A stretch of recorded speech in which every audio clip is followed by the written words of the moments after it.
Hi guys, we just got back late last night from a week in Nova Scotia. We drove straight through yesterday, arrived here last night back in Ontario, and I thought it's about time that I put out a new garden tour to show you what is going on in my garden. However, as I walked around to see what I wanted to show you, and there is so much, I realized that there was a lot to harvest as well. So I'm not going to do a tour today. What I'm going to do is quickly harvest the zucchini and squash in this low raised bed garden. I'm going to head over to the waist high bed and show you what the tromboncino and rapacante squash are doing over there, along with my baby pan pumpkin and green striped squash. And then we're going to head to the hill garden, where I have 23 varieties of tomatoes growing up there. And we are going to do a taste test of all the ones that are ripe. So a lot of those varieties are new to me. I have my cutting board and my knife, and I thought, why not slice them right in the garden and give you a real life account of what I think that tomato tastes like and whether or not I'll grow it again. So let's be quick about this. Let's harvest these zucchinis and head up to that raised bed and get taste testing.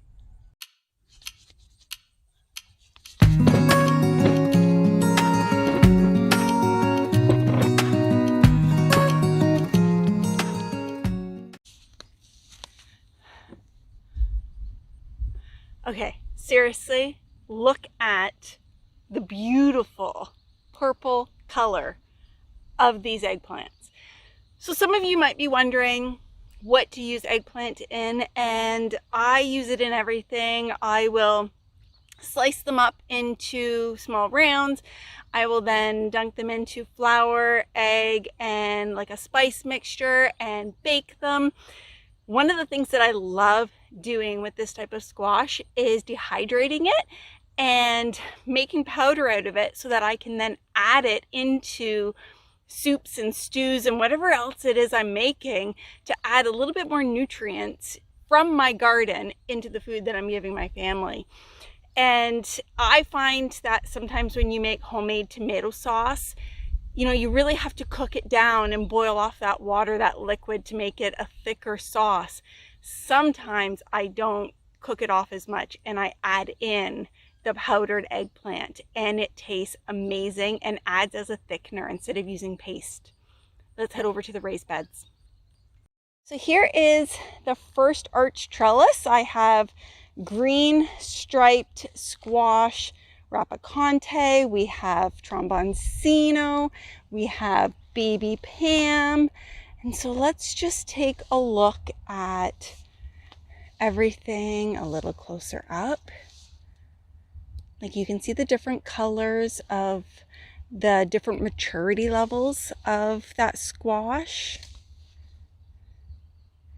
And then over here is that green striped squash, and just to give you an idea, like, that's how big it is.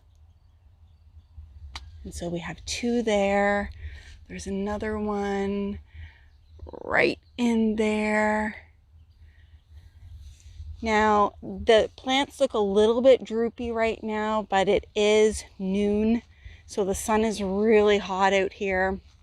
The interesting piece about this is that this side of the trellis, I planted that green striped squash. And so it has actually grown up, and it is now taking over the baby pumpkin side, or baby pan pumpkin side. And this vine here that you can see that has come all the way from the other box is now ready to hang off of this box. That's pretty amazing. So I'm just going to let it. I'm going to let it do whatever it wants to do. If it needs to go further that way, I'm just going to let it, because I think that this trellis is pretty packed. So I think in order to make the taste testing a little bit easier, I think what I'm going to do is leave my cutting board here in the wagon, and I'm just going to go around and start grabbing a tomato at a time. I'll come back to the cutting board, turn on the camera, and taste test for you. So our first tomato to taste test is the Lunchbox. Now I believe this tomato seed came from Baker Creek. My girlfriend Annette grew this from seed and gave me one of her plants, and it is doing amazing. So let's give this one a taste test. So the interesting thing about this tomato is I thought it would have a little bit more of a stronger flavor. It is a fairly red tomato, but I think that the flavor is fairly mild. Maybe I need to taste it again after I've tasted a yellow tomato. Let's grab another one. Okay, so the next tomato is chocolate cherry. Now, I've had chocolate cherry before. Chocolate cherry tomatoes are a staple in my garden. I have been growing these probably for the last 4 years, and I love the flavor of these. I also love using these in sun-dried tomatoes. I think that it adds a really nice color and flavor to the jar. So let's just give this one a try. I'm just going to show you what it looks like inside. Okay.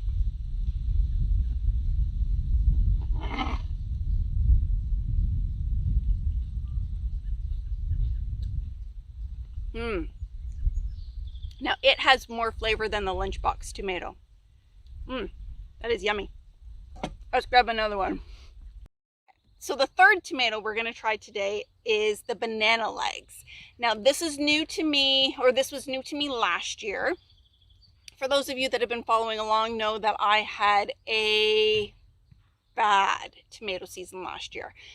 And I got maybe 20 of these little tomatoes, and I knew instantly that I loved them. Again, these are great in salads, and I love the flavor of them in my sun-dried tomatoes. So let's just give this a little taste. I'm going to cut it right in half just so I can show you what it looks like inside. Okay. Now these tomatoes are really prolific. My plants aren't doing very good this year because tomato hornworms came in and started eating them while I was away, but there are a good bunch of them on there.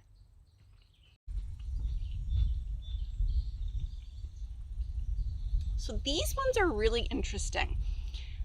I find that a lot of yellow tomatoes can be somewhat mild in taste, but I don't feel like that with this one. I feel like it has a little bit of, I don't want to say sour, but it has a little bit of that acidy kick to it. Really yummy. Let's try another. The fourth tomato that we're going to try is called Orange Peach. Now this one is new to me. I haven't tried this one before. The reason that I purchased these seeds was because, one, the name Orange Peach sounds really cool, and two, it's a salad tomato, and I really like having salad tomatoes. I like being able to grab different colors of the smaller ones and throw them into a salad, as opposed to using a big slicer and then you only get the one color in your salad. So my cutting board here is falling. Let's give this one a try. Okay, so this is what this one looks like inside.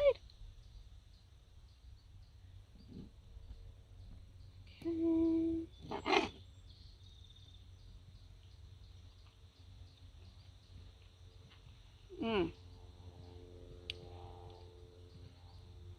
I almost feel like it tastes a little bit like the Lunchbox one, which I'm going to try again.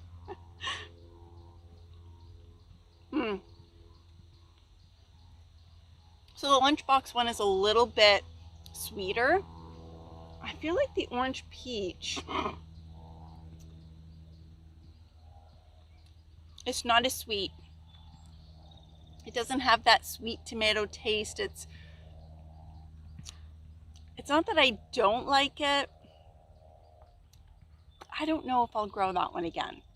I'm not sure. Let's try another. Okay, so that is 1, 2, 3, 4. This is the fifth one, and this is Sunrise Bumblebee.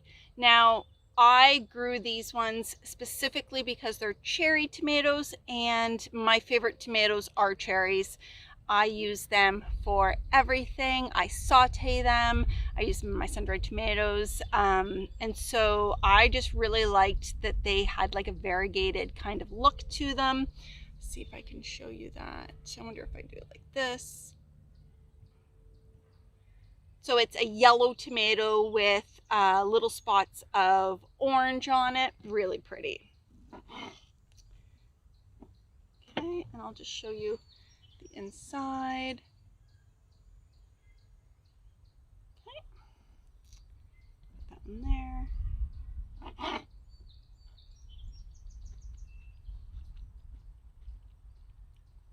It's a mild, sweet flavor. I'll probably always grow these ones as well. I quite like them. All right, so the 6th tomato is called Striped Roman. This one is new to me as well. The reason that I decided to do this one is because of its color. I mean, is there really another reason?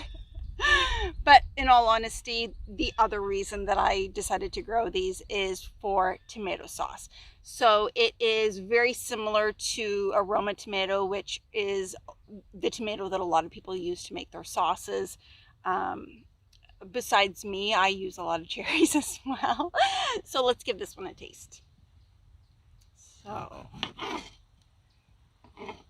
oh, look how pretty that looks inside too.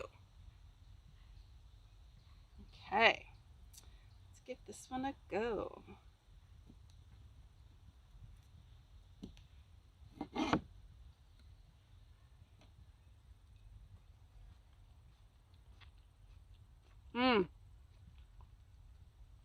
So, let's kill a bug here. So the flesh of this one is tougher than all the other tomatoes that I've tried. The flesh on the inside is more meaty, and it has a really nice sweet flavor to it. So I will definitely be growing these again as well, because even if you don't use them in your sauces, you could still use it in a sandwich. And there are so many possibilities for this one. The 7th tomato is the Sweetheart Cherry, which I already know is amazing, and I already know that I will be adding this one to my garden every year. This tomato is prolific, and these tomatoes can be added into your salad. Cut them in half, cut them in 4s. If you just wanted to add a little bit of tomatoes on top of some chicken that you're making, these are really nice. So let's try this one. I took a bunch of these with me to Nova Scotia last week, and I just took them in a basket because they were right before I was leaving, and I was just eating them whole, wasn't cutting them or anything, and they were delicious.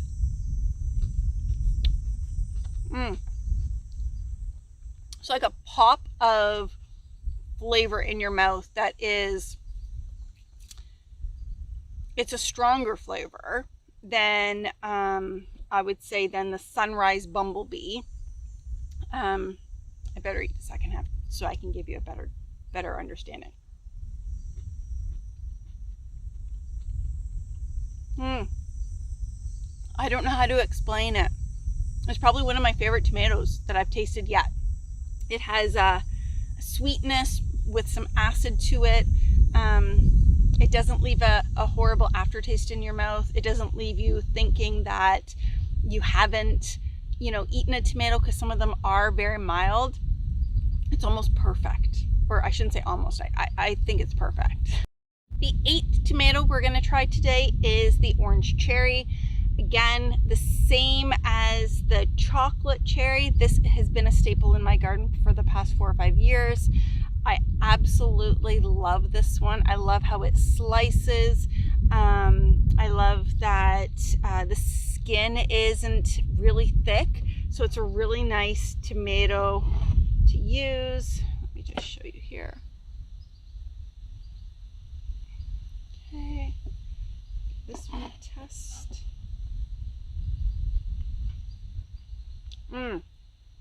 It's one of the sweeter tomatoes that I've tried so far. Really, really nice. And so when you add that sweetness to a couple of the other ones and you saute them all up and put it on top of chicken, amazing. So I know that so far I've tried a lot of cherries. We are getting to the slicers. There was no, rhyme or reason to how I laid out my tomato plants. I didn't go alphabetically, or I didn't go all cherries and all slicers. I just planted them and hoped that I had gotten the labels right. All right, so the 9th one we're gonna try is candy cherry. And the only reason that I decided to order these seeds was because it said candy cherry, and I thought that it would be, or I hoped it would be fairly sweet. I've not tried this one before. Before I left for Nova Scotia, none of these were ripe. So let's give this one a go. That's what it looks like inside.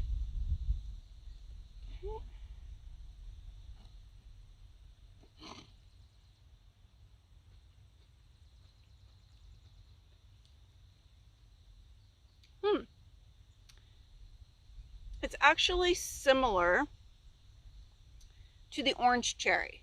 So, I mean, they're slightly different color, but the taste is somewhat similar. I think the skin is a tiny bit tougher on the candy cherry than the orange cherry. So while I was over there, I also grabbed a purple bumblebee, and I just want to show you. Maybe I have to get a little bit closer. The different colors in it. Okay, so let's give this one a try. I feel like this one probably needed another day to ripen up, so I wonder if there we go. Now I've had this one before. It is very similar in color as the chocolate cherry, and so last year, like I said, I didn't have a very good year. I didn't get a lot of these, and so I wanted to grow them again this year, and decided that if it was similar to the chocolate cherry, then I probably wouldn't grow these again, and I would just stick with the chocolate cherry. There's no point in having too many tomatoes that are similar size and color and taste. There's not a lot of sweetness. So I'm actually going to try the chocolate cherry one more time. I just want to compare the two of them together. Chocolate cherry one is 100 times better than the purple bumblebee. Purple bumblebee has a bit of a sour taste to it. And because I already do the chocolate cherry, I probably won't do the purple bumblebee again. The 10th tomato is raspberry Liana. I'm not sure if I'm pronouncing that right or not. This size of tomato is probably the biggest that I actually like to grow, because when I make a tomato sandwich, if it's just me in the house, I like to grab 2 of this size of different tomatoes and combine them. Whereas when you grab a slicer, you almost have to just use that one if there's nobody else eating tomato sandwiches. And nobody in my family actually eats, my husband and my kids actually eat tomato sandwiches the way I do. So it's almost a waste to cut into them if nobody else is going to eat them and just leave half a tomato there. So I prefer this size. Having said that, wait until you see some of the big ones that I bring over. So let's try this one.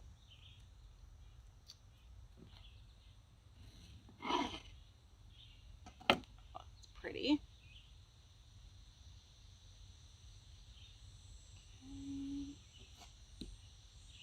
Now these tomatoes, none of these tomatoes are going to go to waste. We're having chicken for dinner tonight, so I'm just going to take this whole cutting board back inside and slice the rest of them up and throw them in the pan when I'm done.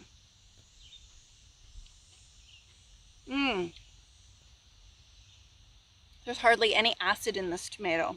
It is a very mellow tasting tomato. So for someone who doesn't necessarily like to eat a lot of raw tomatoes, this might be a really good one for you to attempt to try on a tomato sandwich. Okay, so I have one plant in the back on this side of the garden that is Blue Beauty, but none of them are ripe right now. So I'm hoping that there are 2 more on the other side. I did try to plant 3 plants of each variety. So fingers are crossed that one of them might be ripe. So the 11th tomato is the Paul Robson. Now, Robson, I'm not sure how you pronounce that.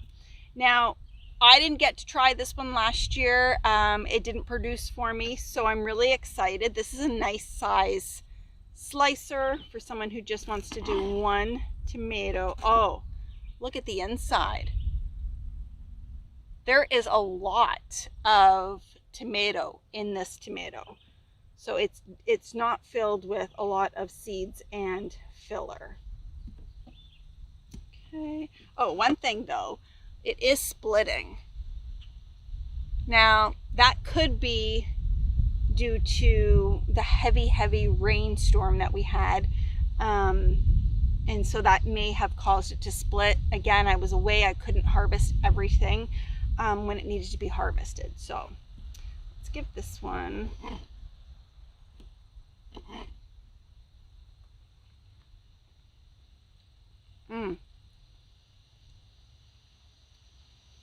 It has a really earthy taste.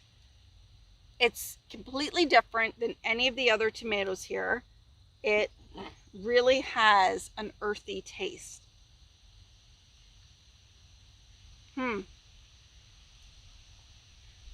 It's not my favorite.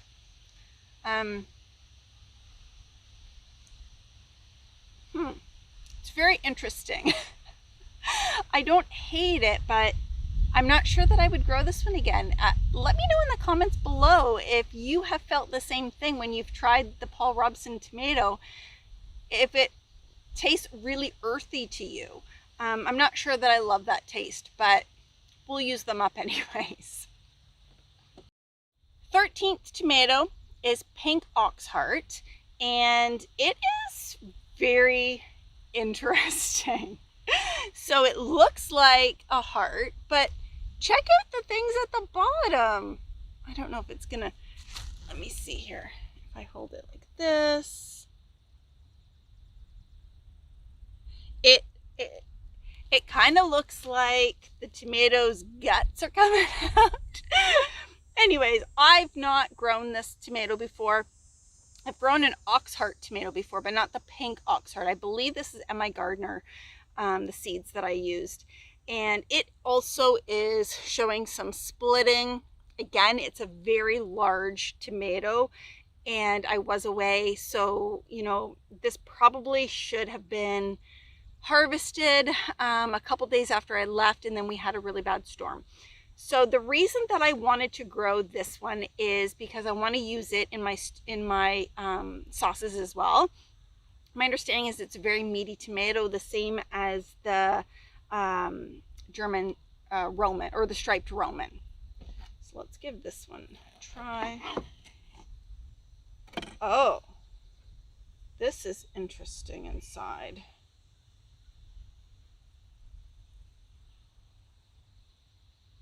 Like, where are the seeds?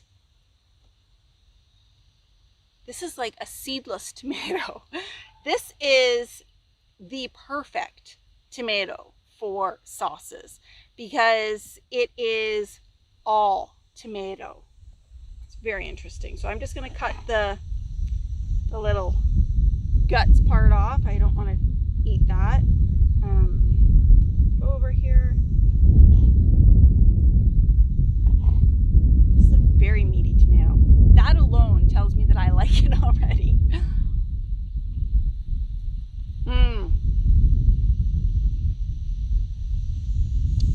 This will be amazing in sauces as well as in a sandwich if that's what you wanted, or diced tomatoes. This would be really yummy.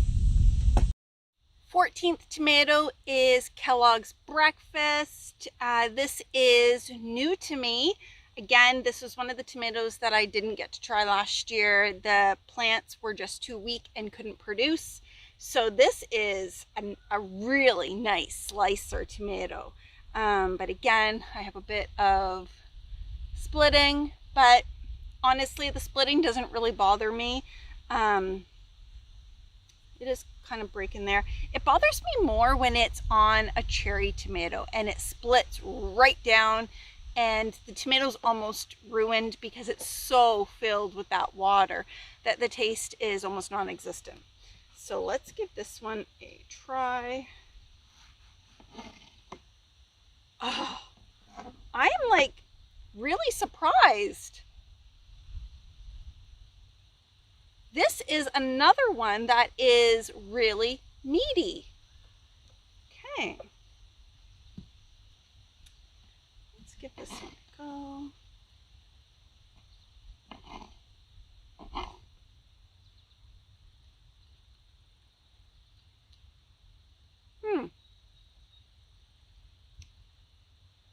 I have to try the Oxheart again because I'm not sure if they taste similar.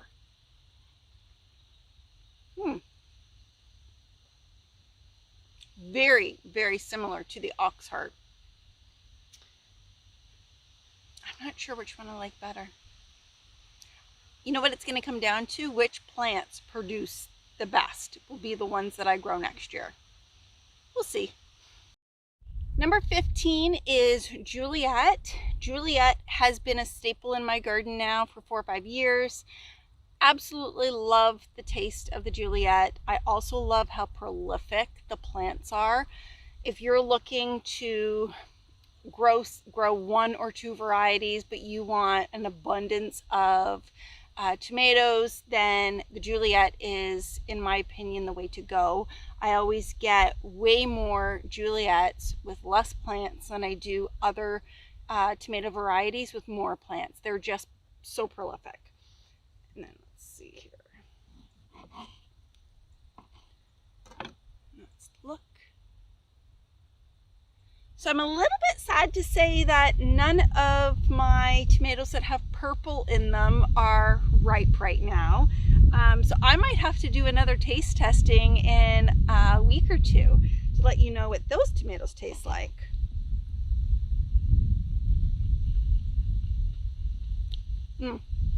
So this one has a very, very tough, I'm going to say tough. The tomato itself is firmer than most tomatoes. Even when a Juliette tomato is ripe, it is still tougher than the other tomatoes, which makes it really nice when you're slicing it and putting it into salads. It's not just going to break apart. When you eat it, you're going to get a good chunk of tomato the way it was when you cut it. The taste is a combination of a little bit acidy, a little bit sweet, and it just, even though there's a lot of seeds in it, it just feels like it's a meaty tomato for a cherry. Number 16 is the Blush Tiger. Now this one is new to me. I've not grown this one before. It reminded me a little bit of the banana legs, also the sunrise bumblebee in color. So I'll just show you here. It has a little bit, you can see a little bit of the color in it.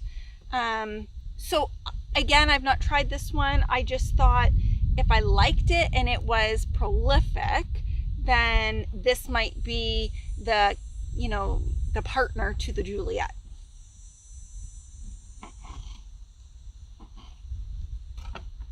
Okay.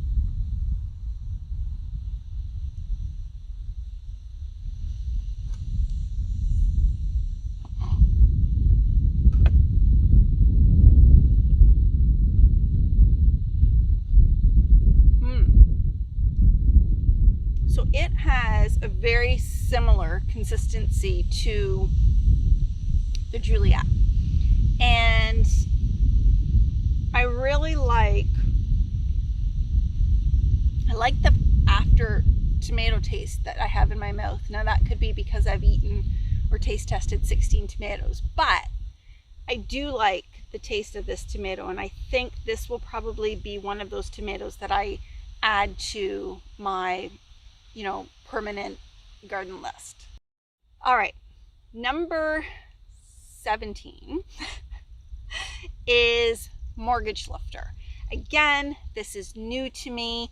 I haven't grown this one before. I really feel like my board here is consisting of, you know, the orangey red and yellow tomatoes, but I promise you I have other colors.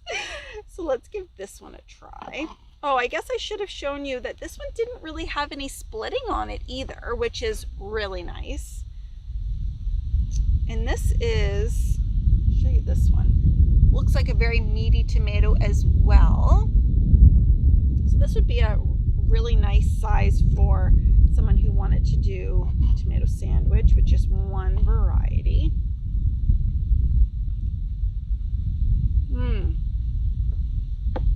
This has more of that tart taste to it.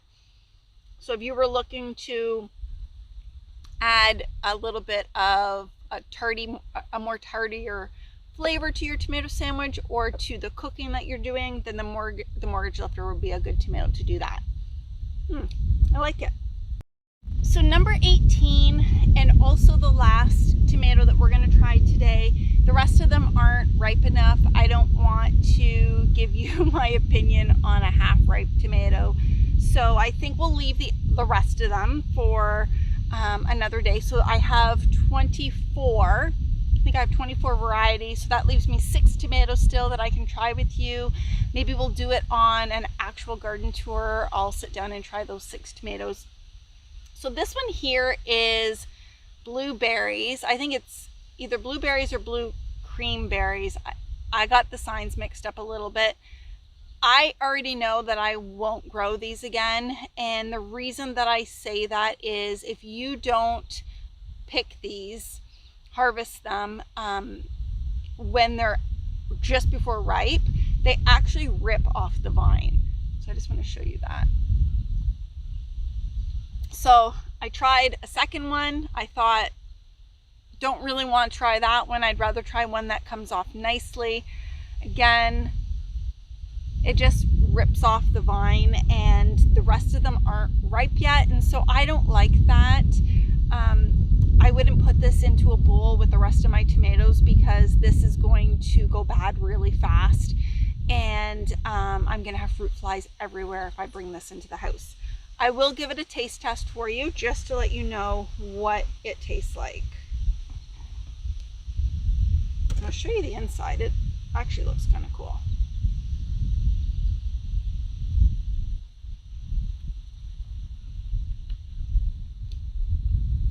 It actually has really nice flavor, really nice sweet flavor, pops in your mouth, some of the juices.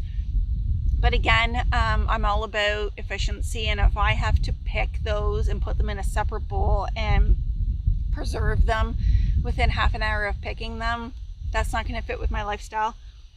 So I probably won't plant those again. But at least I know now, right? That's the fun part about trying new varieties, is that you can gauge the ones that you like and the ones you don't like. So take a look at all of these tomatoes. It's crazy. Thank you for spending your time with me. Happy gardening.